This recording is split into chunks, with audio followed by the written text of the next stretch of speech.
وآمنوا بما انزلت ایمان راړې په کتاب چې موږ را لېږلې ده ایمان راړې په کتاب چې ما را لېږلې ده مصدقا لما معكم تصدیق کوونکی دا کتابونه چې تاسو سره دي ولا تکونوا اول کافر به او مکه تاسو اول انکار کوونکی په قرآن ولا تکونوا اول کافر به کې دوه اشکال دي یو اشکال دا دی چې اول کافر خو په دې باندې مکی والا وو څنګه الله يهود ته ولا تكونوا اول كافر به اول کفر خواږی کړو داغه جواب دا ولا تكونوا اول كافر به د ټول خلقو په نسبت باندې نه دی دا په نسبت باندې دی باقی يهود ته باقی اهل کتاب ته اے د مدینه وسیدونکو يهودو تاسو د نور يهودو په نسبت باندې اول کفر مکوئ چې بیا نور تاسو په راشي دیم اشکال پکې دا ده چې الله فرمای اول کفر مکوئ نو سمانا رسته به جایز ده مقصد دا ده اشاره استبعاد ته دا ډیره بعیده خبره ده ستاسو د شان نه کفر کول دا بعیدو ستاسو د شان نه کفر کول دا ډیر بعیدو ځکه تاسو علما یاستئ تاسو د آسماني کتاب خاوندان یاستئ تاسو سره پوهه ده بلا چې ټول نمبر کې کافر شي اول تاسو د شان سره کفر نه جوړیږي بیا لادا چې تاسو په کفر کې مخ کې جوړ شئ نو دا استاد شان نه ډیر لري دا نو دا په تور د استبعاد او د لريوالي ویلي دي چې تاسو د شان نه کفر لري خبره ده او بیا لادا چې تاسو د کفر علم برداران جوړ شئ دا معنا د آیات ولا تشتروا بیااتی ثمنا قلیلا او ما خلی زما پیاتونه باندې پیسې لګي و ایایا فتقون او خاص زمان او وریږي ولا تشتروا بیااتی ثمنا قلیلا یتمندو څوکم چې سم مسالت کوي کار یو خپل اخرت ته جوړول په خاطر باندې لګیوي او هر یو سړی د خپل معلوماتو مطابق د خپل مطالعه مطابق خبره کوي که څوک یو طرف ته وای هغه ته بعد خپل اخرت جوړېدل پاغي ښکاری هغه بیانوي چاته به د خپل اخرت جوړېدل په دې بل طرف کې ښکاری هغه د څه بیانوي اوریدونکو لپاره پکار دي چې دا دواړه په کار باندې واچي الله عقل ورکړي سبم بیان کې سبم کوما بلبم کوي تبه په دې خاطر کوي چې تخپل اخرت جوړ کړي قران کې الله فرمایي هر یو سړی د خپل ځان لپاره يمهدون آبادی کوي پر جوړي او تیارې کوي اوریدونکو لا سوچ په پکاري چې نظر په واچي چې کومه خبره اصول ته ډیر نږدې ده واضحلی کما د اصول نه لري دا نه دی اخلي کنا هغه ورته نږدې کار نه غدي واخلي خو بیان به هر سړی کوي خپل اخرت به هر سړی جوړي دا آیات علی الیقین د يهود مبارک راغله دي یا بنی اسرائیل دې کې چا شک نشتا د هیڅ اختلاف پکې نشتا خبره پکې دا ده چې آیا دا عمل چا غوي کاوه صرف دا غوي د پاره ناروا ده که زنوم د پاره هم ناروا ده خبر دي کړه استجار علی الطاعات عبادتونو باندې عوض اخستل دا څنګه حدیث کے راضی رسول اللہ صلی اللہ علیہ وسلم فرمائی یو صحابی توئی وَإِنِ اتُّخِذْتَ مُؤَذِّنًا فَلَا تَأْخُذْ عَلَى الْأَذَانِ أَجْرًا مشکات رواق لے گورے گورا که معذن جوڑ شولی نو پانک وچه پا اذان بانی چرتا مزدوری وارخلی عوض وانخلی مشکات ہم دارن رسول اللہ صلی اللہ علیہ وسلم فرمیلیو اقرأوا القرآن ولا تأکلوا به قرآن وائی خوری پیما بل طرف تا صحابه او زیت تلی دی یو مریض دم کړی دی هغه جوړ شوی دی هغوی ولا ګړي ور کړی دي هغه راوستي دي هغه ځای کې وسره مرګرو بحثم کړی دی چې اتخذت علی القرآن اجرا تاخذ قرآن مزری واسطه هغه جواب نه ور کوي رال رسول الله صلی الله علیه وسلم ته او دا قصه ورته وکړه چې داسې چل وشو رسول الله صلی الله علیه وسلم ورته وایي ان احق ما اخذتم عليه اجرا کتاب الله تاسو چې د الله په کتاب ساخستي دا ډېر مناسب وي خلک په غلط دمونه اخلي تاسو په صحیح دم باندې واخستل هغه نه دا معلومي چې دا جایز دي بل صحابي چاته سبق وای سبق ورته وای هغه چاته چې سبق وای شاګرد ته لیندا ورکړه راغ رسول الله صلی الله علیه وسلم ته هغه کې غواړي چې زما د غاړې توخ شي تیوخلا حدیث د قصې متعارض راغلي دي یو نه معلومیږي جایز دي بل معلومیږي چې ناروا دي د دې آیات ظاهر نه هم معلومیږي چې په دې باندې اجرت اخیستل دا ناروا دي سړو مزو باندې واوري روسته دا خبره بیا زنه مانم که تاسو وی چې واځي دا حافظان زمونږه انزال الحمدلله برای راست تیم زما دو زامن حافظان د قران دي او داسې بهترین قاریان دي او قران ته الحمدلله د سیاد چې شاته وسدغه فاتح نم وی نو ان شاء الله الذي زما په ایمان یو د مخامخ ناسه ده شپږم درجه کې سبق هم وای یواځه دا مسله د سنده د چې تاسو ته مذهب بچی لرما دغه خبره ده الله غواده تاسو د ټولي اقتصاد زما په نسبت باندې خره زما اقتصاد د خلکو ته پوسو تر څو وګورئ کنه نو دا مسله څنګه چې تاسو له چیرډم زم مسلمان یم کنه زم اخرت لره مکان یواځ استاد عمل لپاره نه زه په خپل عمل ته ځان تیارو مکان دا مسله شراله لا امت علما ز کتابونو حواله در کوم تاسو به ګورئ د امت علما اول معارف القرآن ما ول زیر اوله خو به تاسو باندې یو دغه شي زید الله د رضا لپاره مخالف پیدا چا په خلاف باندې خلاف مناب نشته دي ز خپل اخرت جوړو د خپل اخرت غم راسره دي عالم چې خبره کوي اول بخپل ځان ټارګټ کوي اول بزان ته ګوتنسی وي او بل تنسی زه اول ځان ته وایم معارف القرآن د دې آیات لاندې لیکي نقلا عن الشامي اغوي الآخذ والمعطي كلاهما آثمان الآخذ والمعطي كلاهما آثمان اخستون کې ورکون کې دواړه ګناګار دي معنا دا ده کوم قرآن چې د ایصال ثواب د پر ویل شي مقصود پاره کې چاته ثواب بخلوي پاگی باندې خوراک حرام دی او پاگی پیسې اکثر حرام دي دا معارف ته کور کې بسړی په دقت آیات لاندې وګورئ او د ځان نه نوې د شامی نه نقل کوم دا شامی زمون په مذهب کې زمون د مذهب علما چې څومره حوالی ورکی په دې ورکی امدغه شامی په نهم جلد کې صفحه 93 کې لیکي الاخذ والمعطي كلاهما آثمان اخستون کې ورکون کې دواړه ګناګار دي شرح عقود هغه وای چې متقدمین او متأخرین متقدمین هغه په دې باندې متفق دي چې استجار علی العباده دا ناروا ده استجار علی الطاعات دا ممنوع ده ناروا ده کاغه امامت وی کاغه تعلیم وی کاغه ختم وی او کاغه اذان وی سچي وی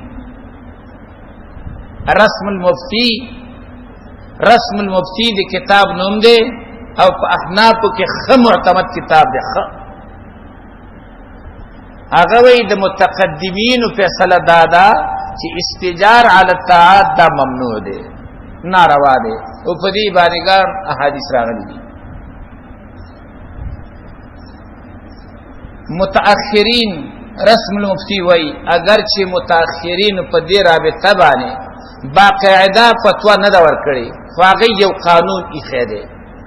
هغه یو قانون ایښی دی. هغه وایي د شریعت منصبونه، د شریعت منصبونو نه یو منصب که په هغې باندې ورکړه راکړه ونه شي، نو هغه منصب د منځه ځي، نو په هغې باندې اجرت اخیستل دا جایز دي. زما په خبره پوهېږئ؟ د شریعت چې کوم منصبونه دي د هغې د منصبونو نه یو منصب که په هغې باندې اخیستل او ورکول ونه شي، هغه منصب د منځه ختمیږي، نو په هغې باندې اخیستل ورکول جایز دي. لکه د هغې مثال تعلیم القرآن دی، تعلیم القرآن، امامت دی، اذان دی، دا داسې شیزونه دي چې په دې باندې اجرت ورکول نه وي. زه به وایم ته وکړه، ته به ته وکړه، بل هغه دې وکړي، زه به لاړ شم مزدوري به وکړم، اخر دا اذان به د منځه ختم شي، امامت به د منځه ختم شي، تعلیم قرآن به د منځه ختم شي، نو متأخرین به په دې باندې اجرت اخیستل څه دي؟ جایز. دا د رسم المفتي خبره ته کوم، کوم چې زمونږ په مذهب کې منل شوې خبره ده، او کوم منصبونه د شریعت چې په ورکړه راکړه باندې هغه د منځه نه ځي، په هغې باندې اجرت اخیستل دا حرام دي. او د هغې دو مثاله پیش کړي دي. یو مثال یې په دې کورونو کې ختمونه کول، په دې کورونو کې ختمونه کول، که کور کې ختمونه که څه وشو، فرض لاړو، واجب لاړو، سنت لاړو، مستحب لاړو، څه وشو؟ ما ته ووایه که نه. دا فرق څوک نه کوي، څوک یې غاښ نه ګوري چې په غاښ پوره دی که نه دی، خو پرې اخلاص شي نو او بیا ګیلې د بل نه کوي. دویم د تراوو ختم، رسم المفتي وایي چې د تراوو ختم که فرض که ختم ونه شي، نو تراوی په وړو صورتونو کېږي که نه کېږي؟ نو د دین کوم رکن لاړو؟ یو رکن نه دی تللی، نو په دې باندې اجرت اخیستل حرام دي. دا دغه کتابونو فیصله ده چې سودا سره سوال کتاب راړم کنه ما ساده تر اخره دا خبره او دغه تحقیق دی. دا ځان ته مې متاته مې بل تم پدې کې نه ستانه ګله کوم مته مانه ګله کوا، کدا زما خبره نو به ګله وکړه، کدا خبره د کتاب نه به مکوا، کنه دغه معرف راوخلي په خپل یو ګوري. پاتې شو هغه د ګډو مسله، هغه دم دی، دم په دم باندې د ټول اتفاق دی چې دا د ډاکټرۍ حیثیت لري، په دې باندې اجرت اخیستل مطلقاً جایز دی. علاج دی هغه په نیت ثواب څوک نه وایي. زه چې ستا مټې د مومه تا ثواب مې نیت کوي که نه، که ستا جوړېدل مې مقصد دی. ډاکټر چې ستا نه بس ګوله دوایي درته درکوي، هغه ثواب نیت کوي که ستا د مرستیا غم ورسره دی یا د خپل آمدن غم ورسره دی. نو دا داسې مه کوئ چې ټول یو شانتې کوي، لږې بېلتون پکې وکوي. هغه عبادات چې په هغې باندې اخیستلو خرڅولو سره چې دا بند شي عبادت ته منځه ځي، په هغې باندې متأخرینو جواز پکې ورکړی ده. او چې کوم منصب د شریعت داسې وي چې هغې په اخیستلو په نه ورکولو باندې دا منصب د منځه نه ځي، په هغې باندې اخیستل او ورکول دواړه ناروا دي. او پاتې شو دا چې تعلیم دی او تعلیم دی، تعلیم باندې تاسې وګورئ دې ټول لیکلي چې دې باندې قرآن د منځه ځي، نو تعلیم د کور په ختم مه قیاس کوه، تعلیم د خیاده تراو په ختم مه قیاس کوه، هغه جدا حیثیت لري، دا جدا. ولا تشتروا بیااتی ثمنا قلیلا، ما اخلی زما په آیاتونو باندې پیسې لګي. څه معنا؟ چې ډېر درکوئ نو خیر دی. نه نه، معنا دا ده قل متاع الدنیا قلیل، که دا ټوله دنیا هم درته څوک درکوي، ټوله دنیا هم د قرآن کریم د تلاوت په نسبت باندې، د قرآن کریم د آیات په نسبت باندې دا هیڅ شی نه دی. پاتې شو تفاسیر دې ټولو کې دغه کوي، تقدیر کوي ولا تشتروا بتحریف آیاتی ثمنا قلیلا. دا مه کوئ چې زما آیتونه محرف کوي زما آیتون مت واړوي صرف دې پر چې ځان ته پیسې راوړي لکه يهود به دا کار کاوه مالدارو چې به زنا وکړه هغه ته به ویلا ستاسو پر رجم نشتا څه به تی واخستل نو زما آیتونه کې تحریف مکوي چې څه په اخلي دیم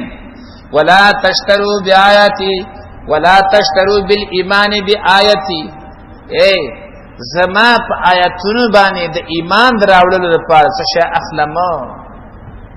درېمه توجیه او درېمه ترجمه ابو العالیه کوي هغه وی ولا تشتروا بتلاوه آیتی ماخلی په تلاوت آیتونو زما باندې ثمنن قلیلا پیسې لګي ای قران تلاوت کوي او بیا باقي باندې وزنا چانه خوري او چانه نقد اخر دامه کوا و ایا فتقون الله فرمای زمانہ اوره گئی خوئی غلط کینو چې پیسې پیغی ناروا ده نو سبب په وایي یواز دا خو نه راخړې عامه مسله ده او الله حاضر ناظر دی دا خپل معلومات دا د څنګه د چې ګنه ز چا سم کینه دا داګه پاره ویم نه زما خپلم ز مسلمان ما ز خپلم اخرت ترم زم د الله مخلص زم ځان سره تیارې کوم کنه بکو حدیث کې راځي من سئل عن علم چې چا نه یو مسلې پوښتنه وشي او دې په خپويږي فکتمه هغه پټ کی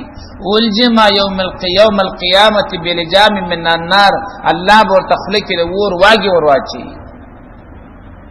زمونږ سره ذمہ داری خو جوړی کنه ولا تشتروا بیااتی ثمنا قلیلا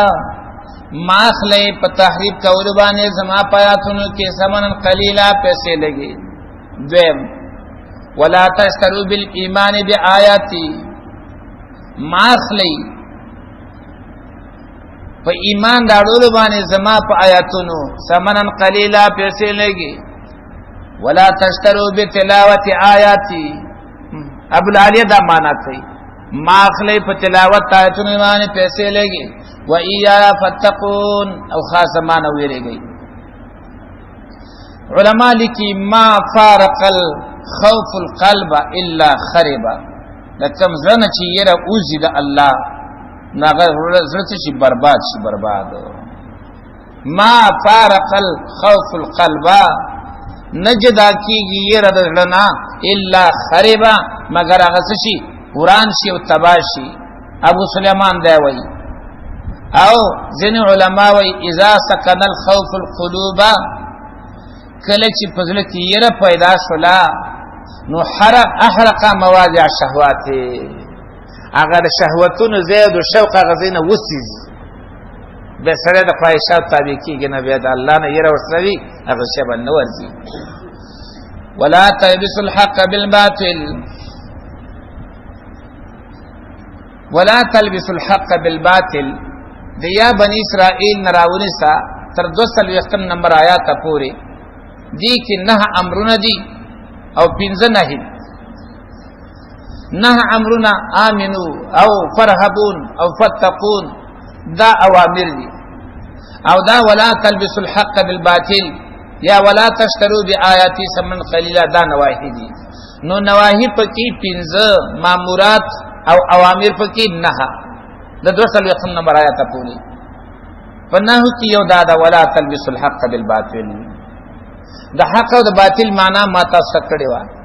چې د حق یو معنا هغه سیز چې هغه په شرعي دلیل باندې ثابت وي بالباطل د باطل سره چې هغه په شرعي باندې دلیل باندې ثابت نه وي دا یو بل سره ګډوډوي ما بالباطل کې بعد یا د سببیت لپاره او یا د مصاحبت لپاره چې بعد سببیت لپاره شي معنا دا ده ولا تلبسوا الحق مګډ وډوي حق بالباطل په سبب د باطل شبهه باندې لکه تا مسله وکړه چې په ختم قران باندې په کورونه کې په ختم کولو باندې په تراوی کې ختم کولو باندې اجرت اخیستل ممنوع دي چالي کلی دي رسم المفتی وګورئ چالي کلی توضیحات وګورئ نو د خلکو ته به اعتراض شبي کوي ها دې چې دا په درس باندې اخلي تعلیم باندې چې اخلي ولی هغه کنه قران نه دی ولا تلبسوا الحق بالباطل په باطل شبهه باندې حق مګډوډ کوي حق مګډوډ کوي دا یو معنا دیم بعد مصاحبت تپارا ولا تلبسوا الحق بالباطل مګډوډ وي حق د باطل سره چې ځینې مسلې حق او کې ځینې باطل او کې سره غړي کې دا کار مکو وتکتم الحق ما پټوي حق وانتم تعلمون تاسو خپويږئ چې حق هم پټ دست خلکو پسته کوم پلستر کې خدلې خدا الله په مخ کې او به څه کو دا حالت موږ رواني کنه دا موږ حالت ورته دلته زموږ فیصله څوک نشي کوله زموږ فیصله به حالت کیږي حالت ور رواني واقيموا الصلاه واتوا الزکاه پابندۍ سره کوي ټول منځونه ور کوي زکات ورکعوا مع الراکعين ورکعوا مع الراکعين کې درې توجیه درې یاد رکوع مراد خشوع ده معنا دا د عاجزی کوي د عاجزی کوونکو سره دغه معنا کې صلوا مع المصلين صلوا مع المصلين منځ کوي د منځ کوونکو سره نو به دا دلالت کوي په دې باندې چې منځ سره واجب دی واجب او دا صحیح خبره ده چې جمع واجب ده ځکه پیغمبر صلی الله علیه وسلم په نور ګناہوں باندې چا کورونه سیزي نه لیکن په تاریخ جمع باندې وای زمونه غواړي چې ځوانان ته حکم وکم چې لګي را جمع کوي او دا خلک کورون ته ورو چې کم جمع تر راغلي خدا رچی په کور کې با نور خان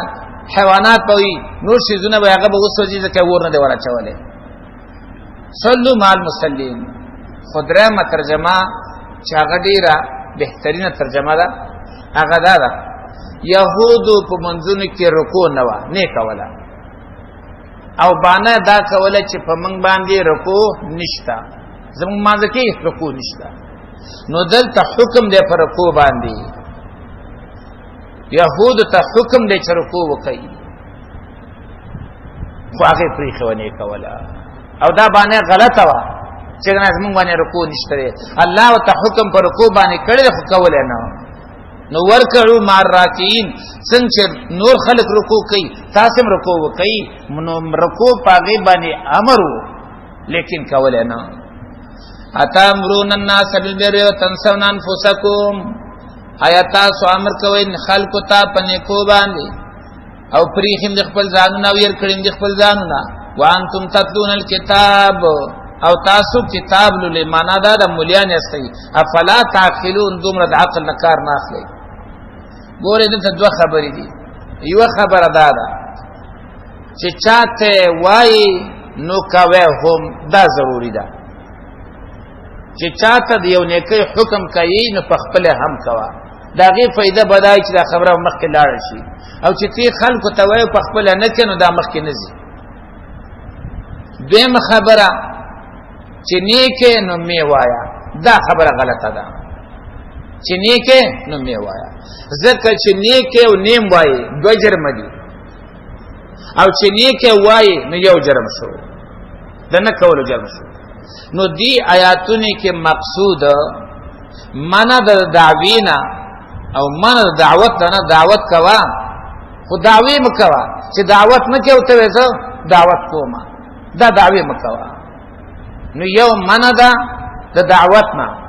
او یو معنا د دعوینا دی آیات کې الله رب العزت زم د دعوت نه بیانې زم د دعوی بیانې خلق ته حق مسله کوي او بیا په خپل پرېګدای دا کار مکوي چې خلکو ته وایي نو په خپل هم کوا او دا معنا نه چې په خپل نه کینو بل ته موایا ځکه چې په خپل نه کې بل ته نه وي نو دوه جرم جوړيږي چې په خپل نه کې بل ته وایي نو یو جرم شو وتنسون انفسکم او يرکړم د خپل ځانونه وانتم تتلون الكتاب او حال دا دی چې تاسو کتاب لولئ فلا تعقلون آیا تاسو دومره دا عقل کار نه اخلئ صحیح الجامع کی یو واقعه او خبره نقل کړل عجیب انداز کې هغه وایي العالم الذي يعلم الناس، آغا مولا يعلمون الناس الخير، آغا مولا يعلم الناس الخير چې خلق ته د خیر تعلیم ورکي او خپل ور باندې عمل نه کوي. د مثال دی د ډیوی څنګه یوزیء الغیر نور تخرنا ورکي خو ويحترق بخبل السوزي. هغه مولا چې خلق ته د خیر تعلیم ورکي خپل په عمل نه کوي، دا د ډیوی مثال دی. خلق ته خرنا ورکي خو خپل خو سوزي کنه دیونه سوزي. العالم الذي يعلم الناس الخير، هغه عالم چې خلق ته خیر خي وينسى نفسه ځان پری خوي کمثل السراج، داغه مثال د ډیوی سکه یوزیء للناس خلق ترنا ور کوي خو يحترق بخبل سوزینو. دا سونه کو چې خلق ترنا ور کو ځان وسیزو نه،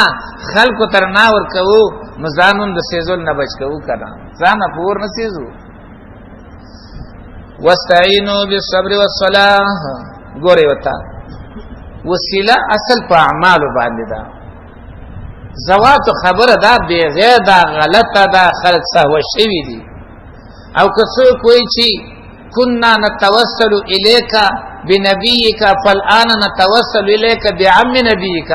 او دا ځان د پاره دلیل ګرځي او په دې باندې توسل به زوات الفاضله ثابتې. نو ګورئ مثال په تور دا عباس رضی الله عنه دی او دا د محمد رسول الله صلی الله علیه وسلم. دا که ژوندې يم دنه غوړه ده او که د دنیا نه تل يم دنه غوړه ده، د سیدا کنه ده. رسول الله صلی الله علیه وسلم دغه وخت کې مدینه کې او که د مدینه نه بهر چیرته دفن چرته مدینه کې. نو چې د عباس رضی الله عنه الله تمخ کی کاوه، نو ولی رسول الله صلی الله علیه وسلم ورته مخ کی کاوه. د ذات او داغه ذات خود د مکه د اسمان فرق کنه. عباس رضی الله عنه چا پوښتنه وکړه چې ته مشرک کده مشر دی؟ هغه ورته وی هو اکبر مني وانا احسن منه، هو اکبر مني وانا احسن منه. عمر زمازه ته لوی هغه دی، عمر زمازه ته او لوی هغه دی، لوی شتا او ورکوټه مخکې کوي. ولی څه فرق دی د دواړو په منځ کې؟ حالن کی آغا حیانم ددنه غواره ده او میتنم ددنه غواره ده. حالن کی آغا مدینه کشتا او دیم مدینه کشتا، فرق صرف دومره ده چې اوس آغا دعا نشي کوله او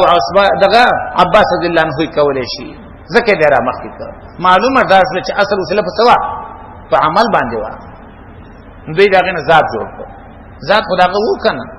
دې ذات به څه ضرورت خدای خبر نه ورغلی وې کنه. معلومه ده اصله چې مخکې هغه دعا کوله ژوندې وو، اوس هغه نشته دعا نشي کوله، نو ترې ولا را مخکې کړ او د دې نه خلق جوړ کړ وسیله په زوات فاضله وبانه. هدا الله بندگانو الله مازغدر کړلی لکه سوچ وکي که زوات وې نو ذات رسول الله صلی الله علیه وسلم حینا و میتن دا غوړه ده دنا. دلته وګورئ واستعینوا بالصبر والصلاه، واستعینوا مدد غواړي د الله نه، څه شی ورته وسیله کوي؟ بالصبر والصلاه، په سبب د مانځه او دا رنګي د صبر. دا ورته اعمالک الله ته ورمخکې ک الله زما دا مشکل دی دا لاله تحل کا. صحابي دی باغی تګه شوی دی تګه شوی لاړو غلام ته وی ورشه وبراوړه مسله راوړه. هغه لاړو مسله وبې ول راوړه او چې وک مانځ باندې ورته مانځ نه رسې دعا وکړه. غلام ته وی ورشه وګوره بار چې تورېس کاری کنه، چې بار راو ته ګوري ورته وی له غونته کې ورېز دا له غونته کې هغه تعالی وسات ورک او راي وسره د باغ د پاسه ودروله غرغر شي باران پر اوره د ټول باغ وبشو. هغه درې کسان چې غار کې ګیرو رشته وي هغه الله ته کوم بابا مخکې کړو، کوم بابا مخکې کړو چې پلان کې بابا په خاطر باندې اپ یو وای اے الله زما مور پلارو، ابل وای زما غلام او خدمتګار ما خادم او خدمتګار او مزدور او مزدوری را سره کړی وا ابل وای زما د جنې سره مینا وا الله جنې سره مینا می پرې خدلا امداد مو سره وک ابل وای مور پلار خدمت مې وک دا ابل وای د غریب خدمت مې وک الله د دې په وجه باندې کان لري کله اړو کان ورغختو کوم بابا ورته خدلې کوم ذات پاجلې ورته خدلې الله فرمای واستعینوا بالصبر والصلاه تاسو مدد غواړئ د الله نه په صبر او په مانځ باندې منځ کوي صبر کوي الله به تاسو اخر راولي وانها لکبیره یقینا دا منځ خامخا ګران دي الا الخاشعين مگر پاجزان باندې من هغه خلق الله نه ویریږي الذين كسان يظنون چاقیده لري انهم ملاقات ربهم چې بشک دوی مخامخ کیدون کې د خپل رب سره او ملاویدون کې د خپل رب سره وانهم الیه راجعون او بشک دوی دی الله ته ورګرځیدون کې دي زه پوری اول فصل اول خطاب د يهود سره اهل کتاب سره ختم شو اوس دیم خطاب شروع کوي وای یا بنی اسرائیل اذکروا یا بنی اسرائیل اذکروا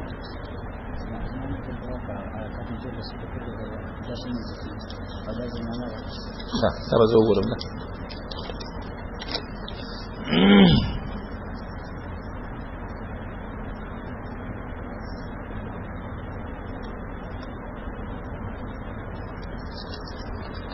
الله سپیکر کې فرق دی نه پېږم فرق دی په زنانه درس محرومي دي یا بنی اسرائیل اذکروا دین رستو دا بیم خطاب دی دې کې الله اته نعمتونه بنی اسرائیل باندې ذکر کړي او دو عذابونه فرمای اے اولاد یعقوب علیہ السلام یاد کړئ نعمت زماغه چې کړم په تاسو باندې وانی فضلتکم علی العالمین او یقینا ما غرواله درکړه تاسو ته مخلوق دغه زمانه باندې عالمین نه مراد دغه زمانه خلق واتقوا یوما لا تجزی نفس عن نفس شیئا یرو کې د عذاب دغه ورځ نه چې بدله بنه شور کولې یو نه پس بل نه پس شان اسم ولا يقبل منها شفاعه او نبشي منظور ولې داغه نه سفارش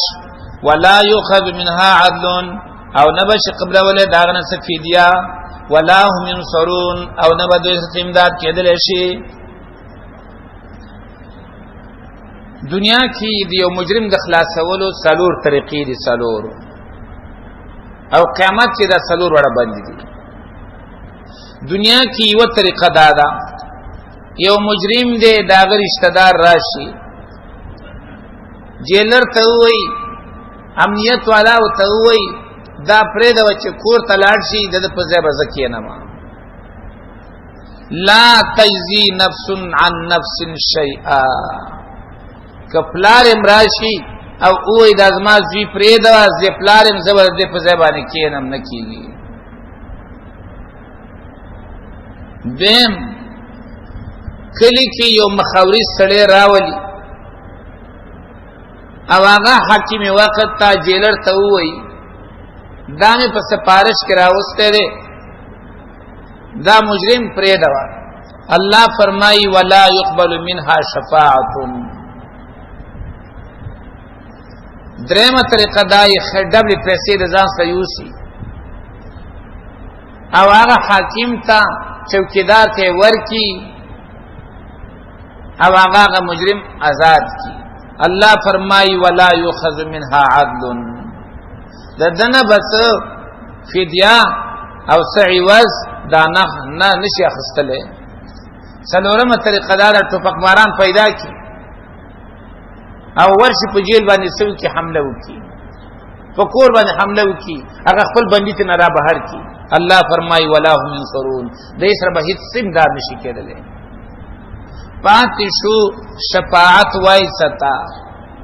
شفاعت لغت کې ویل کېږي یو ځوالی تا او په دې سفارش کې هم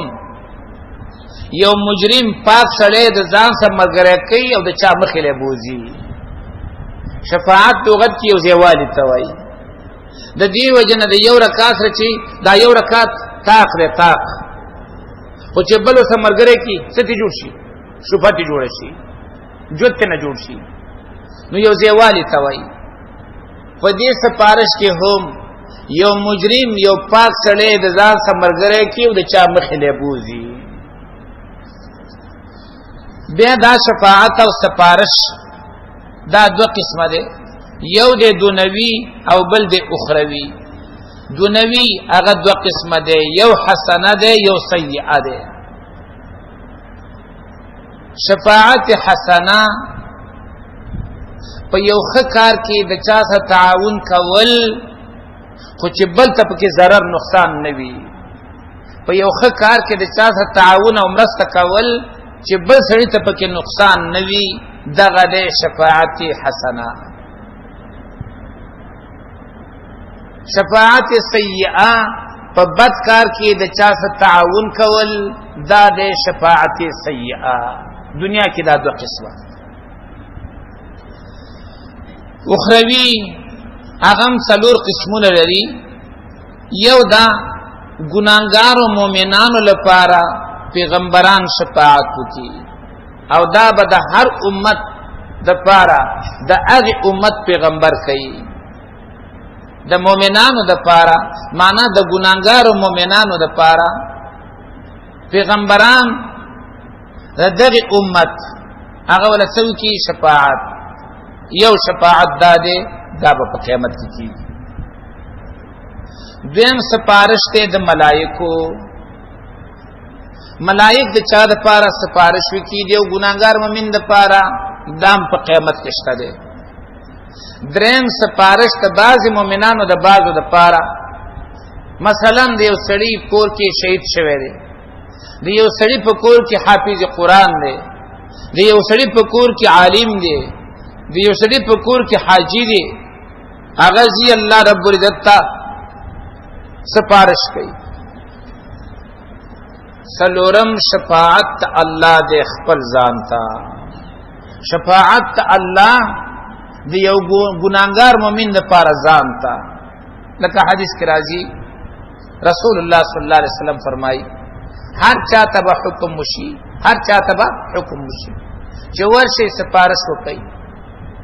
ملائک به وکي، پیغمبران به وکي، نیکان بندگان به وکي، هغه به راولي. اخره کې به الله رب العزت وایي پیغمبرانو شفاعت وک، ملائکه وک، نیکانو بندگان وک، اوس واجه زپاتې با. نو بیا به الله رب العزت خپل شان مناسب یو موټه راوچت کی او جهنم نه راو باسي. علاوه دا غینا شفاعت په قیامت کې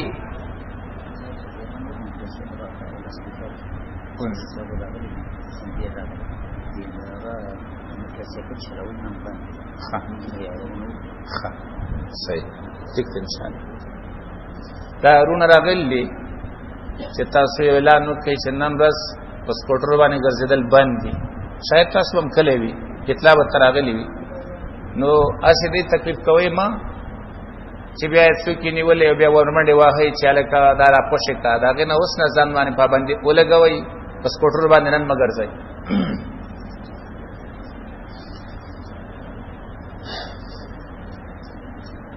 بیا قیامت کی یو د شفاعت کبرا. شفاعت کبرا هغه دا چې دا شفاعت ته د چا د پاره د حساب کتاب د شروع کېدو د پاره، دا سوا د محمد رسول الله صلی الله علیه وسلم نه علاوه بل هیڅ څوک نشي کولای. هیڅ څوک، دا زمونږ د پیغمبر خصوصیت ده. دویم شفاعت ته د جنت ته خې دروازې د پاره، دام په قیامت کې شته. دریم شفاعت بالاذن، دا الله په اجازه باندې دام قیامت کې شته. خو شفاعت بالجاه چې الله رب العزت د چا د مرتبین متاثر شي، دا قیامت کې نشته. شفاعت قهری دا نشته چې الله رب العزت د چا د زور نه مجبور شي او څوکي یو مجرم خلاص کی. نه شفاعت بالجاه نه شفاعت قهریه، دا یوم په قیامت کې نه چلیږي. صرف قیامت کې چلیږي شفاعت بالاذن، او هغه د مؤمنانو لپاره نو وی ولا يقبل منها شفاعة نبش قبل ولد دناس سفارش ولا يؤخذ من عدل او نبا خستل شي دوینا سفیدیا ولا هم ينصرون او نبا د امداد کولې شي. وَإِذْ نَجَّيْنَاكُمْ مِنْ آلِ فِرْعَوْنَ فرعون د مصر حاکمی وقت چې بهو باچا چې بهو هغه ته فرعون ویل کېده چې هر څوک بهو، لکه د رومیانو باچا ته قیصر ویل کېدو، د ایران باچا ته کسرا ویل کېدو، د یمن باچا ته تبا ویل کېدو، دقسې د مصر باچا ته فرعون ویل کېدو. د نوم په نسبت باندې چې د نوم څو یو قول دا دی چې د نوم قابوس، بیم قول دا دی چې د نوم مصعب، دریم قول ولید بن مصعب. دا درې قوله پکې دي، ولید بن مصعب. وَإِذْ نَجَّيْنَاكُمْ مِنْ آلِ فِرْعَوْنَ يَسُومُونَكُمْ سُوءَ الْعَذَابِ. مسله داوا چې کله په مصر کې یوسف علیہ السلام وزارت تا یا صدارت تا ورسېدو، نو د کنعان نه خپل والدین خپل رونه راوغتل. مصر کې هغه ته یو زرخیزه زمکه اواله کړ چې دا کوي او ریبي، هغه په هغه کې کشت تاسو دا کول دا الله شان ته وګوره بچی الله ولهم څه ډیر ورکړه چې ډیر ورکړل. فرعون سره یې را پیدا شولا چې دا دومره بچی راوړي دا خو با اکثریت پیدا کی منګ په اقلیت کې راشو، نو د دې وجه د مصر حکومت او بیا دوی دلاس ته ورشي. نو مشورې وکړه، چې مشوره کې دا پاسو چې یو کال د بن اسرائیل زامن وجنی چې ډیریږي نه، او بل کال ژوندۍ پرې دی چې زمونږ خدمتونه کوي. یو توجیه د خلق بالله. دیمه خبره داوه بعضی وی چې فرعون ته د هغه وخت کاهنانو، لکه دا توجیه کړل تفسیر مدارک، د هغه وخت کاهنانو فرعون ته خبر ورکړ چې دی بن اسرائیل کې یو الګ پیدا کیدونکې چې داغه پوجا وستا د حکومت تختا وړي. دا ول دا آسان کار دی، زبده بن اسرائیل زامن ژوند نه پیدا. نو امر صادر کو چې د دې معصومان پیدا کیږي هغه وجنه الکان. نو بیا ورته د مصر خلق راجم شو د خپل قوميان چې د سې تاسو د مخې دا وای دی دا ګران کارونه وسوک کوي، رحم په دوی باندې کوو. په سره دا وسره چې یو کال وجنه بل کال ژوند پرې دی. هارون علیہ السلام چې په کوم کال پیدا شو دا هغه کال چې په دې کال باندې فیصله دا و چې الکان باندې وجنه بن اسرائیل. موسی علیہ السلام چې په کوم کال پیدا شو هغه کال چې په هغه کې د بن اسرائیل د الکان د وجنه فیصله و. نو کدا به ان شاء الله سورۃ قصص کې مکمل راشي. نو دې چې پیدا شو مور په صندوق کې واچو، صندوق کې سمندر ته گزار کړ ته فرعون په کور باندې ورغی. دیم قول دار چې کله ابراهیم علیہ السلام د خپل بیبي ساره رضی الله عنها سره د مصر په لار باندې راغی، د مصر حکمران دا غي د بیزتی اراده وکړه، الله د دې حفاظت وکړ. او کله چې بیبي واپس ابراهیم علیہ السلام خواته رااله، ابراهیم علیہ السلام هغه ته تسل ورکړ چې خپکیګه ما دا د مصر حکومت به الله د دې خلکو نه اخلي او دا به زما او ستا په اولاد کې راځي. دا خبره دا غوی په منځ کې چلیدله. ها دا خبره راورسېده فرعون ته. فرعون دا تدبیر ونیو چې الکان به وجنو جنکې بوله ژوندې پرېږدو. درېمه توجیه هغه دا کوي چې فرعون خوب ولیدو چې د شام نه ور را روان شو، مصر ته داخل شو، د فرعونانو کورونه وسېزل او د بن اسرائیل کورونه محفوظ پاتې شو. صاحب لولا معبرین او تعبیر ورکو چې په دوی کې به والک پیدا کیږي چې داغه نه استاد حکومت تخت ختميږي. نو فرعون بیا دا منصوبه جوړ کړه په دې کې لومبنۍ توجیه خو ډېره کمزورې ده چې وایي د وخت کائنانو ورته ویلي چې والک به پیدا کېږي، دا ځکه کمزورې ده. حدیث کې راځي رسول الله صلی الله علیه وسلم فرمایي من اتا کاهنا وصدقه، څوک چې کاهن ته ورغی او داغه خبره تصدیق وکړه فقط کفر بما انزل علی محمد صلی الله علیه وسلم، دا په هغه دیر سپاری قرآن کافر دی چې کوم په محمد رسول الله صلی الله علیه وسلم نازل شوی دی. اوس موږ ته ډېر خلک د مسلمان په جامه کې ښکاري خو قدام راوس پړدل چې نن سبا دغه فردوس په شاوخوا باندې ناستي او دا ورته را رواني اوف وتعالان دریان ملاړ شي او دا د راتلونکي حالاتو خبرونه ورکوي او هغې په یقین کوي. او رسول الله صلی الله علیه وسلم فرمایي چې چا تصدیق وکړ فقط کفر بما انزل علی محمد صلی الله علیه وسلم. په دې کې راجح دغه خبره وه چې کوم د ابراهیم علیه السلام د خولې نه خپلې بیبي ته وتلې وه او بیا د هغې په کور کې دا خبره چلېدله، نو دا فرعون ته راورسېدله. فرعون دا کار شروع کړ. وَإِذْ نَجَّيْنَاكُمْ مِنْ آلِ فِرْعَوْنَ، دا ولنې نعمت دی. هغه وخت چې خلاصې مې درکړه تاسو ته د فرعونیانو نه، یسومونکم سوء العذاب، رسول تاسو ته ناکار عذابونه. هغه څو یذبحون ابناءکم، حلالولی ستاسو زامن، ویستحیون نساءکم، استحیاء که د حیا نشي، استحیاء که د حیا نشي نو معنا دا ده ویستحیون نساءکم، او بیزتی کولا بی حیا کولی ښځې ستاسو. یو عجیب د دې قرآن کریم سی یو عجیب طرز ده. ګورئ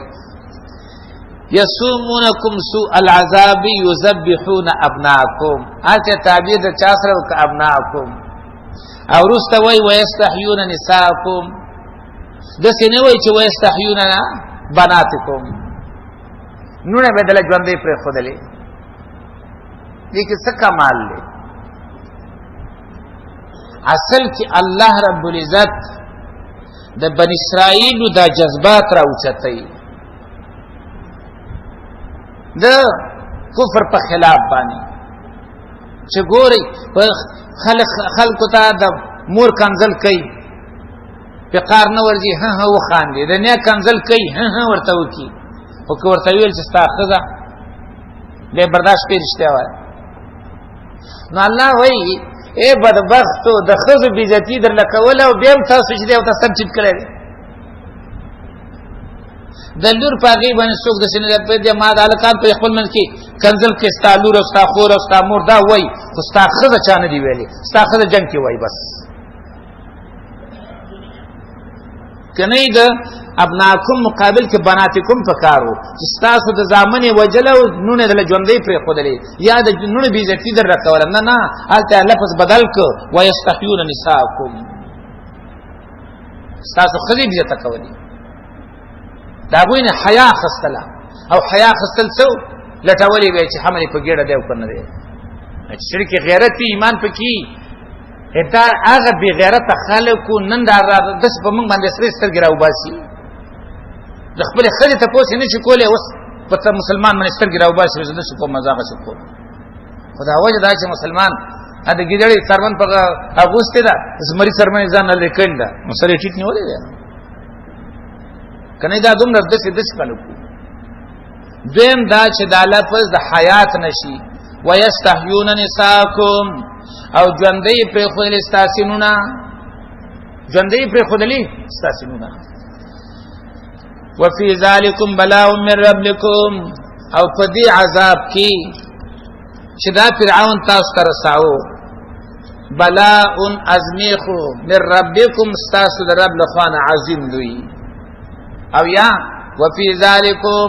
په دې نجات کې او په خلاصي کې د فرعون نه بلاء احسان من ربکم، ستاسو د رب لخوا نه عظیم لوی. نو د بلا می دو معنی وکړي، یو په معنا د امتحان باندې او بل په معنا د انعام باندې. کذالکم کی اشاره شي عذاب تا، نو بلاءن کی به معنا امتحان دا، او کذالکم کی اشاره شي چاته دغه نجات تا، نو به بلاءن معنا احسان ده. دویم نعمت وَإِذْ فَرَقْنَا بِكُمُ الْبَحْرَ گوری وَإِذْ فَرَقْنَا بِكُمُ الْبَحْرَ بِكُمُ الْبَحْر کی با یاد مصاحبت تپار دا او یاد سببیت تپار دا خدا دا مصاحبت مانا بتا سب تروسا پوری نیو دل مانا دا کڑی پخ پلنو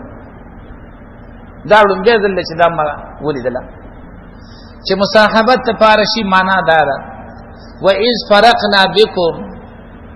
آغا وقت چی منگ بیل که پتاسو باندی مانا دادا ستاسو پتلو کی می سمندر بیلاو ستاسو پتلو کی می سکو سمندر بیلاو ستاسو دتلو سر مصاحب ستاسی پورتلو سر مصاحبتان سمندر بیلی دا دلتا جخپکی خدا دا کسی شو دا سی آلتا جخپکی خدا لاغا کسی شو آلتا جخپکی خدا لاغا کسی شو پتلو کی دتلو سر سمندر بیلی دا یو ترجمه دا او دیم بعد سبیت تپارا دا وَإِذْ فَرَقْنَا بِكُمُ الْبَحْرَ معنی وَإِذْ فَرَقْنَا بِسَبَبْ إِنْجَائِكُمُ الْبَحْرَ کله چې منګه په سبب د خلاصي در کولو تاسو ته سمندر هم څخه بیل کو او مسله د سیوا چې کله موسی علیہ السلام او دارنګي داغه قوم فیصله وکړه چې د مصر نه وځو دوی چې د مصر نه راووتل نو د مصر یو عادتي لار وه چې په هغې به د هغې قافلې چلېدلې تلې راتلې به دوی هغه لار پرېښودله او په یو ناشنا لار باندې روان شو او د هغې وجه دا وه چې موسی علیہ السلام ته مخکې الله وحی وکړه چې کله تاسې وځئ نو فرعونین به در پسې وځي او دا د قرآن صریح آیات ته وَأَوْحَيْنَا إِلَى مُوسَى أَنْ أَسْرِ بِعِبَادِي إِنَّكُمْ مُتَّبَعُونَ د تلو نه مخکې خبر ورکړه چې ته روان شي نو داسې به نه چې فرعون به را په اوده به یو ناس به یو نه ستا د وتو سره به فرعون در پسې درځي وَأَوْحَيْنَا إِلَى مُوسَى أَنْ أَسْرِ بِعِبَادِي إِنَّكُمْ مُتَّبَعُونَ تاسو پسې به درتل کېدلی شي نو موسی علیہ السلام چې دا خبره هغوی ته وکړله نو هغوی ویل چې موږ په بدله لار باندې ځو نو په بدله لار باندې روان شو چې په هغې باندې روان شو دی ځي نو فرعون هم داسې نه و چې دی دي په عادتي لاره باندې خو دی پسې ګرځېدل چې دی پسې ګرځېدل هغه هم هغه لار تعقیب کړه چې کوم لار باندې هغې تللي وو کله چې سمندر خوا ته ور ورسېدل هغوی چې شاته وکتل چې فرعون خو دغه راپسې دی نو فورا یې موسی علیه السلام ته وویل انا لمدرکون شعرا کې راځي مونږ خو ګیر شو مخې ته سمندر دی او شاته دشمن دی او اکثر مفسرین لیکلي دي چې فرعون د 18 لکه فوج سره راوتی و 18 لکه خو موسی علیه السلام د پیغمبر ایمان درې قسمه ایمان دی کنه یو د ملائکو دی یو د نور انسانانو دی یو د پیغمبرانو دی ملائکو ایمان په ځای ولاړ دی نه کمیږي نه زیاتېږي او د پیغمبرانو ایمان همیشه په ترقی باندې بر روان دی هر رستنی حالت د مخکینی حالت نه دا په ترقی دی یو زمونږ استاد ایمان دی که ښه اعمال هم کول ایمان هم برځي او که چېرته بد اعمال کول ایمان هم کته راځي دا خو پیغمبرو د هغې ایمان همیشه په ترقی و هغه ته فورا وایي کلا نه سوال نه پیدا کېږي چې فرعون ما ونیسي ولی ان معي ربي ما سمې زما رب دی سیهدین ما ته به لاره ښیي لاره ورته وښودله وَإِذْ فَرَقْنَا بِكُمُ الْبَحْرَ فَأَنْجَيْنَاكُمْ د دې بحر نه مراد که په معتاد لار باندې شي لکه عام مفسرین وایي بیا دا بحر قلزم دی یا قرزم او که په غیر معتاد شي نو بیا دا بحر احمر دی چې کله هغه ته ورسېدل فانجیناکم نو تاسو ته اخلاصېدل کو اغرق مال فرعون او غرق مکړه فرعون ان وانتم تنظرون تاسو ورته قتل و اذ وعدنا موسی 40 ليله بن اسرائیل صحراء سینا ته لاړو اس قانون ته ضرورت ته به قانون جن خن نه کوي قبایلی جن کې مزه نه نو ہدایت ته ضرورت ته آسمانی کتاب ته ضرورت ته الله رب موسی علیہ السلام ته ویل ش کتاب درکم و اذ وعدنا موسی 40 ليله هغه چې الله وکم د موسی علیہ السلام سره 40 ليله سلوي خشکو دلتا مطلق راغه سلوي شپې خو چون کې مقصود دلته صرف بیان دی د نعمت نو تفصیل نه کوي سورۃ اعراف کی مقصود تفصیل د قصې ده د دې وجنه التوي چې موسی علیہ السلام اوله کې ډیر شپو وعده وسره شوی و بیا داغه نه الله سورې اضافه شولې فتم میقات ربی 40 ليله نو الته مقصود تفصیل زکه دعا طرفونه ذکر کړ دلته صرف ذکر دی د نعمت او اجمال د واقع زکه داون نه ویل 40 ليله صدیق قصو ثم اتخذتم العجل بهونی تاسو سخیلر په خدای توبانی من بعده رسل تلود موسی علیہ السلام نه کوئی تورتا وانتم ظالمون تاسو ظالمان وای درم نعمت وګوره ثم عفونا عنكم به می عفو کړ تاسو ته من بعد ذالک رسل جنا کله چې تاسو توبه وستلا لعلکم تشکرون دې د پاره چې تاسو شکر وباسئ و اذا تینا موسی الكتاب والفرقان هغه وخت چې ورکم موسی علیہ السلام ته کتاب او دا آیات ما مخکې راړولیو چې فرقان ته فرقان ولی وی ځکه دا حق او باطل ویلي په دې وجبانی د فرقان اطلاق په تورات هم شوی دی ځکه بنی اسرائیل ته حق او باطل څخه بیل کړیو د اصول فائدې ورسته تاسو ته معلومیږي ان شاء الله خو هغه په نظر کې وو او په نظر کې نو بیا و لعلکم تهتدون ګوره لعلکم تهتدون که هدایت آسمانی کتاب نه بغیر حاصلې دله نو مخکې ویل فإما یاتینکم منی هدن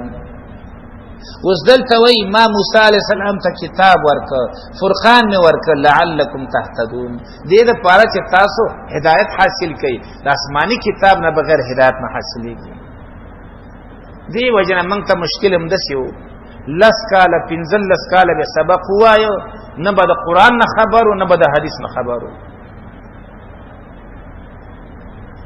15 کاله به د فقه په کتابونو کې تیر کړو قران نه خبر نه او یو ځل د څه وشله زمونږ یو مرګره او ترجمه تا خ عالمو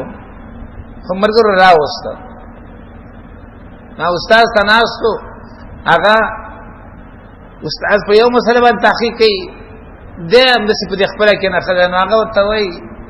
زړه ته وایم چې ولدا والله زال زیدین او تو وعمل الصالحات نو تاسو وزستوکم داغه وجه دا چې غریب د قران نه خبر اول تکې ناست نو د ولذین او د عمل الصالحات منځ کې فرق څه کوله خو 15 سره بعد الله یې مازغه کلاو کړ بیا په قران باندې پوه شو نو الله فرمای لعلکم تهتدون دا زمن کی دا لوی مصیبت چې په من کې پیدا و دا رسمونه او رواجونه په من کې را نوتیو دا وجه دا چې د قران او د حدیث هم خبر نه و ابل ورځ مشکات کې حدیث راغی رسول الله صلی الله علیه وسلم فرمایي لا يصلي الامام في الموضع الذي صلى فيه دا مشکات حدیث ته راوي اخري لا يصلي الامام في الموضع الذي صلى فيه امام ته دی اجازت نشتا چې بیرته د سنت په هغه ځای باندې وکړي چې په کوم ځای باندې فرض کړی بلکې اخوادي خواکیږي بیا شاته محدثین وایي چې دا مسله خاص په امام پورې نه ده دا حکم عام دی مقتدی ته هم زیب بدلی او ما غزیب نه ودرېږي هغې د دې نه څه خبرو صادر به واچو به چاپلار کې پاتاو او ما صادر به ولاړو به علمي دغه اثر اوس چې ورته وی دا نه وی دا خو نه وی دا قرآن تان نه ویلې حدیث تان نه ویلې ځکه تا ته نه ښکاری که تا قرآن او حدیث ویلې تا به دا غړه خبره ده دا زما نه ویلې دا زړه ده غم دغه نه پیدا و لعلکم تهتدون دې لپاره چې تاسو هدایت حاصل کړئ مال کتاب دې له درک که په بل کتاب باندې هدایت حاصل دې به تورات سره ورکاو که په بل کتاب باندې هدایت حاصل دې نو به دې سپاری قرآن متصل را لېګا واذ قال موسی لقومه دیو د سخی عبادت وکړه مشرکان سو واذ قال موسی لقومه وساغه وتا طریقه خي هغه وخت چې ویل موسی علیہ السلام خپل قوم ته یا قومي ای زما قومه انکم ظلمتم انفسکم یقینا تاسو ظلم کړی په ځان ان الشرک لظلم عظیم شرکم کړی باتخاذکم العجل په سبب د نیولو تاسو سخی لرا په خدای توب باندې په الوهیت باندې فتوبو الى بارئکم خپل پیدا کون کی تا خپل خالق تا توبه وباسي توبه ته وي استعمال العبد في طاعه الله استعمال العبد في طاعه الله دا الله په طاعت کې دیو بنده لګیدل دي ته وي توبه استعمال العبد في طاعه الله فتوبوا الى بارئکم توبه وباسي خپل پیدا کون کی تا څنګه توبه وباسو فقتلوا انفسکم او وجنی تاسو یو بلرا سمانا چا چې د سخی عبادت نه دی کړي هغه درا پاسيږي او هغه کسان دې مړ کی چې کومو د سخی عبادت کړي دي دا یو ترجمه ده دیم فقتلوا انفسکم ځان حواله کوي قتل تا ځان حواله کوي قانون ته فقتلوا انفسکم ځان مړ کوي معنا قانون ته ځان حواله کوي فتاب علیکم ذالکم خیر لکم عند بارئکم ذالکم خیر لکم دا د ځان وجنا د توبې په شکل باندې دا غوړ ستاسو د پاره په نزد خالق ستاسو باندې فتاب علیکم الله در باندې مهرباني وکړه نو چاغه ځان ملک نو به د مهرباني سمانا ده وکړه د قران او مخکې وسه سره په نظر واچي د دې دوه توجیه دي دوا یو توجیه ده فتاب علیکم کله چې زینو کسانو ځان مرګ ته حواله کوم شو نو په نور الله مهرباني وکړه نور به معاف کړو نور څکلو معاف دیم خطو جدارا فتاب علیکم مهربانی وکړه پتا سبحانه معنا دادا مرتزان حواله کول دایته آسان کړو مرتزان حواله کول ډیر ګران دي والله تاسو څکلو آسان کړو فتاب علیکم انه هو التواب الرحیم یقینا الله دې توبه قبلون کې مهربان وَإِذْ قُلْتُمْ يَا مُوسَى لَن نُّؤْمِنَ لَكَ حَتَّى نَرَى اللَّهَ جَهْرَةً د دې آیات متعلق کله چې موسی علیہ السلام د عذر د پاره اویا کسان د ځان سره کوی تور ته بوتل دا دیم دل تک دی تورات ملاو شوی دی دیم دل تک دی د عذر د پاره آل تعالی رب العزت د موسی علیہ السلام سره خبرې وکړي الله رب العزت موسی علیہ السلام ته امر ورک خبرې ورک چې دا د سخی عبادت چې چا کړي دي د دې توبه به ال قبليږي چې د ځان مرګ تاواله کی کله چې دوی را روان شو موسی علیہ السلام دوی ته دا خبره وکړه چې الله ما ته د سی ویل دي چې د دې توبه دا د چې ځان بچکی مرتا والا کی یا یو بل به اوجنی ناغه علم خدا نه کو ترڅو چې موږ سره الله رب برای را خبرونه کی یا موږ په خپل ونه وینو یو تقریر د مفسرینو دا ده دیمه توجیه د څه کوي چې موسی علیہ السلام کله واپس راغی او تورات راوړ چاته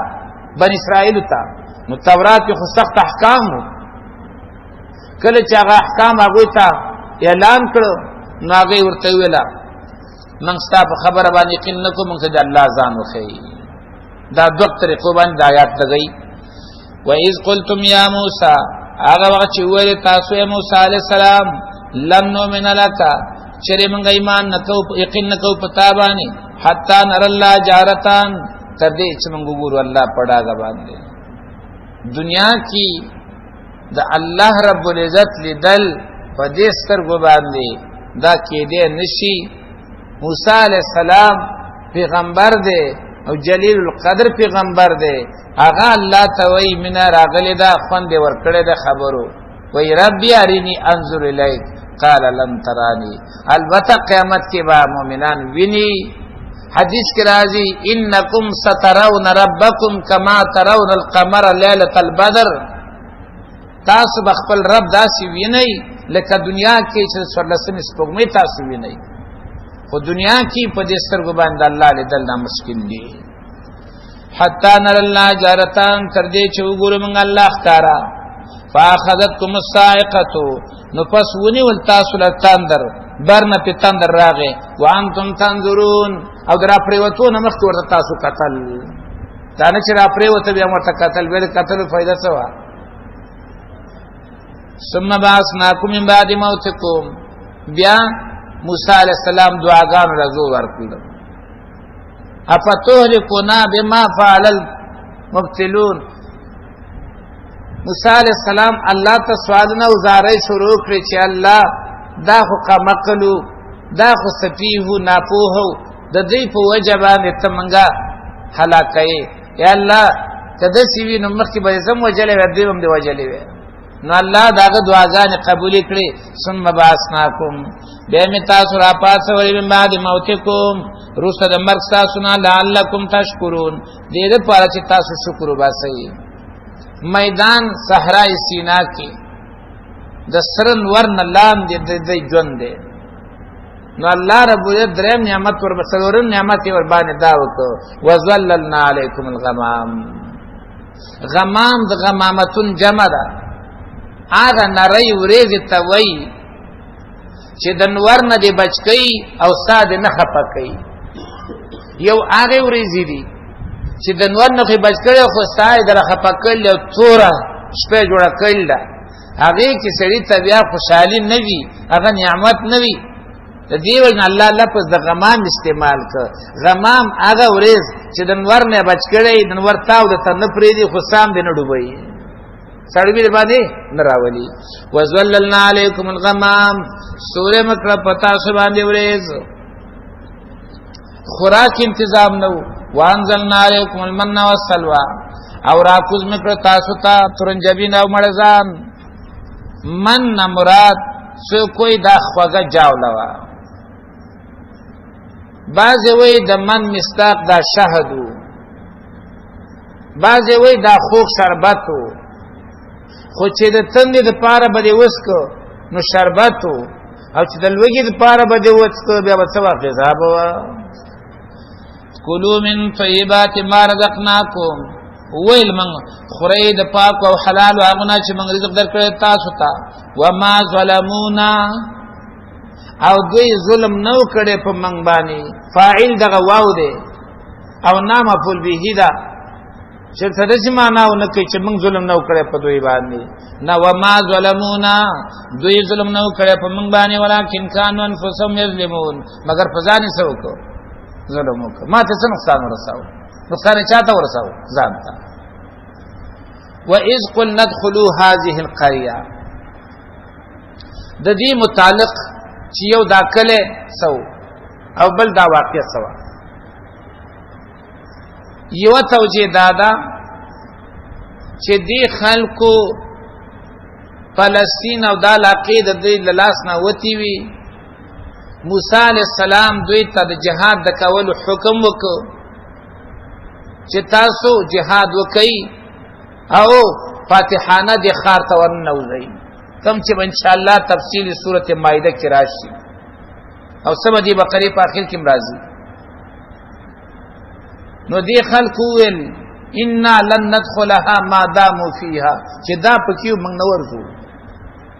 موسی علیہ السلام ته فذهب انت وربك فقاتلا انها هنا قاعدون. او باندې وای چې نه دا د جهاد مسله نه و. دوی په دې صحرا سینا کې اوسېدل، نو الله رب العزت دوی ته ویل چې لاړ شئ هغه کلی ته او په هغه کلی کې ژوند اختیار کړئ، خو دوه کاره به کوئ. یو دا چې کلی ته ورننوتلی نو زما به شکریا ادا کوئ، او دویم ذکر به کوئ په لفظ حتتون باندې. نو د حتتون دا لفظو دا ذکرو د پار درجول د ګناوونو. څوک چې تعبیر کوي په لا اله الا الله سره، څوک چې تعبیر کوي په سبحان الله الله اکبر سره، څوک چې تعبیر کوي په استغفر الله سره. واذ قلنا ادخلوا هذه القريه، هغه وخت چې اول من داخل شه دی کلی ته، مشهور قول دا دی چې دا بیت المقدس وو. بعضی وای دا اریحا وا، بعضی وای دا رمله وا، بعضی وای دا مصر وو، بعضی وای دا اردن وو. دا مختلف اقوال پکېری. چای شام سم تعبیر کړل فکلوا منها، خوراک کوي دا غینا حیث شئتم چرته جستا سے خوښ شي، رغدن پریمانه. وادخلوا الباب سجدا، ورننوزی دروازې د دې خار ته سجده کوونکی رسته دنوتونا، دې ته وایي سجده د شکر. نور ائمه د سجدي د شکر قائل دي یوازې سجده. امام ابو حنیفه رحمۃ اللہ علیہ دی وی سجدي قائل نه دی، هغه وایي چې پوره 2 رکعات به کوي. نو سجده کوونکی رسته د چانه د داخله دونه. دیمه معنا وادخل الباب سجدا، ورننوزی دروازې د دې خارته خو تابعداري کوونکی. ځکه سجده کې صلی الله علیه نشي به وختندې خوږي. نو حالت به معنا وکړه چې سجده په معنا د سجدي باندې شي، نو د داخلي دون رستا. او کده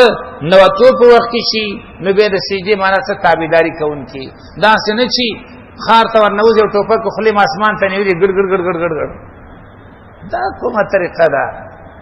دا خو نه په بنی اسرائیل کې، دا د دې زمانه مسلمانانو کې را پیدا شول. او دا ته کمال ښکاری و دا الله بندگان بیت المال ځای کوي، الله خپه کوي، او دا کمال دی. کمال دی یقینا خدای الله په خپه کولو کې. او کڅو چې د الله پر راضي کولو کې کمال غني نو غلط شوی دی. سجدا وقولوا حطة، وقولوا حطة، وای کلمه د حطتون معنا دادا ذکر کوي په کلمې د حطتون سره. اوس د حطتون معنا څه دا؟ څو کوئی حت عنا ذنوبنا، اے الله زمون ګناونه زمون نه ورجوا. څو کوئی دا تعبیر د لا اله الا الله نه، څو کوئی دا تعبیر د سبحان الله الله اکبر نه، څو کوئی دا تعبیر د چاره د استغفر الله نه. نغفر لكم زبتوکم، نغفر لكم زبتبخنوکم خطاياكم استاسد گناونو، وسنزيد المحسنين خامخازتو منگا المحسنين. دی کې د علماء څلور توجیه دي. څلور یو معنا دادا سنزيد اجر المحسنين، سنزيد اجر المحسنين، من د نیکانو اجر تکو زیاتو. دیم معنا کوي د دغه ذکر کولو په وجبانه بس تاسو نیکان نورم ذات کما، د دغه ذکر کولو په وجبان دی او دغه په سبب بس تاسو نیکان نورم ذات کما. درم سنزيد المحسنين في حسناتهم، سنزيد المحسنين في حسناتهم. خبره دراله زمون خو حقیقت دا دی چې دین کې ډیر وسات ته خمنګ را تنگ کړي دي. منګ وایو چې صرف دا دین زمون په مذهب کې او قبل مذهب تواوخت نو دا گمراه شو. حالن کې اجمالی وایو څلور مذهب حق دي. دا د څلور مذهبونو حق خبره کول دا د سیدی لکه منګ وایو تورات او انجیل حق دي. ترا تورات او انجیل حق دی خو عمل په څوک هم نه کوي. امخ کې ورځو کې یو مړی وشو او هغه سړی مړ شو چې دی جمعات وخت کې واو که د جمعات نه بهر وو په جنازې مانځه کې 15 تکبیره کړي. هغه مولوي صاحب مړ شو. چې مړ شو نو داغه جنازه عبدالعزیز نورستانی کوله. نو جنازې ته موږ هم تلو. تاسو یقین په الله باندې وکړئ. په دعا باندې چرا شروع شو نو په هغه جهر باندې کوله. دې ځای ته چرا ورسېده اللهم ان كان محسنا فزد في حسناته. اے الله کدا سړی نیک وي په نیکی کې ولا اضافه وکړي. وان كان مسيئا فتجاوز عن سيئاته. اے رب کدا سړی ګناګاری الله د ګناوونو صرف نظر شه. تر تاسو یقین وکړئ د بل چا نه یم او په دې کلماتو زما د زړه دغه راوچه شو سترګې به اختیار وښکلاړي. نو ما فکر وکړم مال جنازه دې ته وای سره چا سپارښت لپاره تلې جسم سپارښت کوله وکړي کنه من خراغلی مړ الله مکړه دې او دعا کوم اللهم اغفر لحينا وميتنا راغله دله ما دعا چاته کوم اللهم اغفر دله ما یو دعا مونږ کړه د دې لپاره چې کوم ټکی واخو ته موږ لري کړه د دې لپاره خټه کې اخر کې داو چې اللهم لا تحرمنا اجره ولا تفتنا بعده. دا زمير راځي او د جنازې او د استامخ ته چې پروت خو دې تعالی لري. نو تا د څه شی وکړه راغله داغه چې خورنا راغله د 400 دینا ادا تاسو تعالی ته ویل چې اللهم اغفر لحينا وميتنا. نو اسنه فکر کاوه مالی واقعا د زین جنازو باندې سړی به تسل وشي چې واقعا د سره الله بخلې او دا زمنګ دا خو یو کش د 3 سکند کې او 4 سکند کې 6 سکند کې چې سړی جنازې منځو کې هغه څه خو دی. نو دا بار دا ویل اللهم ان كان محسنا فزد في حسناته وان كان مسيئا فتجاوز عن سيئاته. اے رب ته نیکو دا نیکو کې ور اضافه وکاو کبد والله د باندې نصیب نظر شه. نو مال جړا را وصلی باری الله جنازې دیتا وای خبره مې دیجه پر استنزيد المحسنين. هغه په دعا کې ویل ان كان محسنا فزد في حسناته ان كان محسنا فزد في حسناته. نیک وی الله په نیکۍ کې ول اضافه وکړي. سلورم معنا کوي سنزيد المحسنين خامخا زیات بکو منګه نیکی کون کی. سنزيد المحسنين نیکی کون کی وجه څه کما زیات کما. فبدل الذين ظلموا قولا غير الذي قيل لهم. فسبدلك اغه کسانو چې ظالمانو قولا خبره غیر الذي وای خستا بيد اغنا قيل لهم چې ویل شو دویتا. ما معنا تم خیال دی کنه. فبدل الذين ظلموا قولا بدل ک آکسانو چې ظالمانو قولا خبره غیر الذي وای خستلا غیر د اغنا چې دوی ته ویل شوی و. وای خستلا غیر د اغنا چې دوی ته ویل شوی و. دوی ته ویل شو حتتون دوی په کې څه ویل حنتتون فی شعرتن یا حنتتن فی شعیرتن یا حبتن فی شعرتن. قطی په حتتن کی یو نون ور اضافه که حنتتن کو تبدیل په شرعی ذکرونو کی دا ناروا ده. الله دی خلقو تسویل فبدل الذین ظلموا نمی ورتواخست د ظالم ولی حتتن په منځ کې یو نون اضافه کړو حنتتن ویلو. به ورپسې وی فانزلنا علی الذین ظلموا رجزا من السماء. ما په دې ظالمانو باندې د برن عذاب راولېګو. قطی یو نون اضافه کړی دی الله وی ظالم دی الله وی ما په عذاب راولېګو. اوس راشه موږ ته وګوره کنه مشکات را واخلئ د رسول الله صلی الله علیه وسلم خطبه تاسو وګورئ ان الحمد لله نحمده ونستعينه ونستغفره ونعوذ بالله من شرور انفسنا زمن حضرات الحمد لله نحمده ونستعينه ونستغفره ونؤمن به ونتوكل عليه ز انعام ورکوم چې ما ته څوک په دې خطبه کې نؤمنو او نتوکلو د پیغمبر په حدیثو کې ثابت کی زه ته انعام ورکوم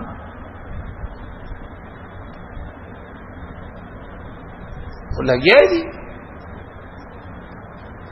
نؤمن به ونتوکل مشکات را واخلي مشکات دا خطبه دو ځای راوړې ده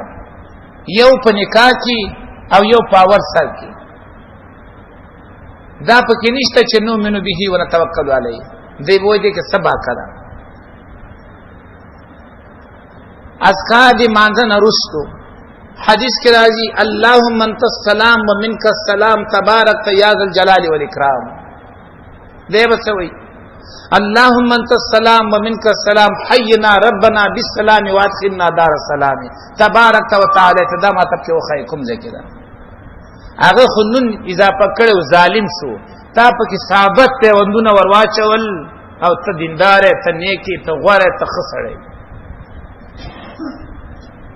مکه وا په دې قیامت کې بیا وਹੀ خو خپل یوانه د پیغمبر خبره پورا کا اللهم انت السلام ومنك السلام تبارك يا ذا الجلال والاكرام اوایا به د خپل روسه دعاګانې کوه کوم داګه خدای څوک نه منې کوي خو ته چې کې حینا ربنا بالسلام وادخلنا دار السلام دا د پیغمبر په خبرو کې خپل خبر ورنستل دي دا مکه اذان به وشي اذان کې اسانه خبره اللهم رب هذه الدعوة التامة والصلاة القائمة آت محمدا الوسيلة والفضيلة وابعثه مقاما محمودا الذي وعدته بعض روایتونه کې انك لا تخلف الميعاد د بهقي پر روایت کې شته نور په یو کتاب کې نشته یو کتاب کې قاعده بسوي اللهم رب هذه الدعوة التامة والصلاة القائمة آت محمدا الوسيلة والفضيلة والدرجة الرفيعة دا والدرجة الرفيعة ما تبكي وخي اخير چې زه هم مطمئن شم کنه امام احمد بن حنبل د وخت حاکمانو رایسار ک هغه ورته وی اعطوني شيئا من كتاب الله اقول به یو ټکی فرته د الله دی کتاب نه وای چې زیم وې مکنه نو چې یو ټکی په الله دی کتاب نه نشته څنګه وې ما نو جیل ته واچو وی واه وی ټکا ویل 400 کوي کوي وا خدا کار نه کومه خاده بسوي آت محمدا الوسيلة والفضيلة والدرجة الرفيعة وابعثه مقام محمودا الذي وعدته وارزقنا شفاعته وكفشاخ ورزي آغه ودغه دې سکی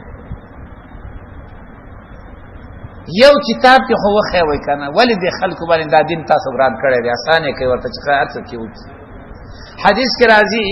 رسول الله صلی الله علیه وسلم یو صحابي ته دعا ورته کوي اذا اویت الى فراشک اے چکل اسملی خپل بستری تراشی نوایا اللهم اسلمت نفسي اليك ووجهت وجهي اليك وفوضت امري اليك والجأت ظهري اليك رغبة ورهبة اليك لا ملجأ ولا منجا منك الا اليك آمنت بكتابك الذي انزلت وبنبيك الذي ارسلت صحابي ټول دعا یاد کړل کله چې آمنت بکتابک الذی انزلت تراور سید نو په زید نبی باندې ویل و برسولک الذی ارسلت د نبی په زید باندې لفظ رسول وایو نبی رسول الله ته دا باندې وای زچ څه تبعنا بیته پیرا وګرځاو و بنبیک الذی ارسلت حالا کې د لغت په لحاظ باندې دا چې څوک څنګه کتابونه دغه ویلي د نحوی او د تفسیر پاو ده ادب او د لغت دی کتابونه کې آلتا د رسول درجه په نبی باندې اوچته ده نو هغه ظاهرا الله دې مانه ګناګاری خود لغت په لحاظ باندې هغه چې کوم لفظ ویلو هغه د نبی نه غوړاو لیکن نبی علیہ السلام هغه سره نه مانن کوي مان یې نه مان رد کړ نو داسې وکئ دعاګانې زده کوئ خو د ځان نه پکې ټکي مه ورنه باسئ یوواره د پیغمبر کلمات زده کوئ دا وایي هغې نه وروسته بیا په پښتو کې وایي په اردو کې وایي په انګریزۍ کې وایي سوال پې کوه خو د نبي علیه السلام په خبرو کې خبرې مه ورنه باسه چې خلک پوه شي چې دا د پیغمبر علیه السلام خبره ده او دا د ځان خبره ده الله فرمای فانزلنا على الذين ظلموا ريزا من السماء بما كانوا يفسقون الله ورته په دې باندې فاسق وایي حالن کې یو ټکی اضافه کړو حتتن په ځای باندې سویلو حنتتن یو نون اضافه کړو الله وی ظالمان دي دی وجنا زمنګ د خبرو اصل مقصد دی چې موږ اصل دین صفا دین دا لاس تراوړو دا نور اساسان په ځای ولې ګټب کې نشته نکاح به تړي د کوم د راوړل د شهر د ولایت نه څه شي دی راوړل دا شي می راوړل هغه شي می راوړل الک هغه شي څو هغه راغله د کوم څه ته ورسره راوړل څه شي د الله بندگانو ځان نه مصیبت جوړ کړي خپل نه فقه مانی نه حدیث مانی سره او تیران شو به داوی اسمانه پوری کوي دغه دعاګانې ما ته کوم نه راځي دا کوم دکی نشته واخر دا